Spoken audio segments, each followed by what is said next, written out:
كده بقى مالكش اي حجه نهائي، حكام اجانب وجبنا لك حكام اجانب.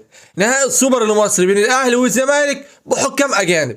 طلع علينا الكابتن محمد سعيد عبر قناه النادي الاهلي وقال لك ان اتحاد الكره كان متفق معانا ان النهائي هيكون بحكام اجانب، ومش اتحاد الكره هو اللي هيجيب الحكام، ده مسؤولين من الامارات هم اللي هيجيبوا الحكام. يعني ما عندكش حج، يعني ما تقوليش ان اتحاد الكره جايب حكام عشان يحكموا للنادي الاهلي، والحكام اللي جايين مرشحين لاداره كاس العالم، يعني ما فيش افضل منهم. يعني ما عندكش اي حجه خالص. يعني لما تتغلب في النهايه ما تطلعش تقول الحكام اصل احنا اتظلمنا، اصل الحكام المصريين.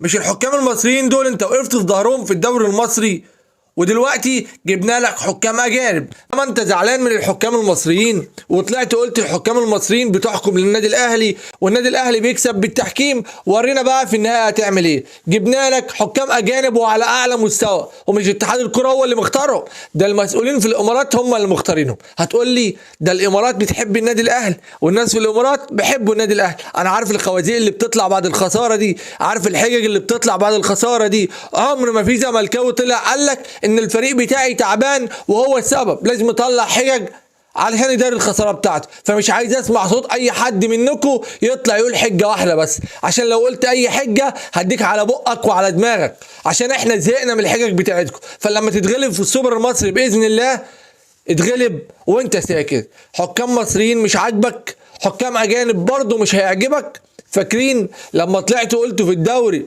في الشوط الاول ده الحكم عالمي 100 هي دي الحكام، ولما خسرتوا في الشوط الثاني طلعتوا تشتموا في الحكم وتقولوا عليه مرتشي وي وي وي. عرفتوا بقى ان انتوا ملوك الحجج.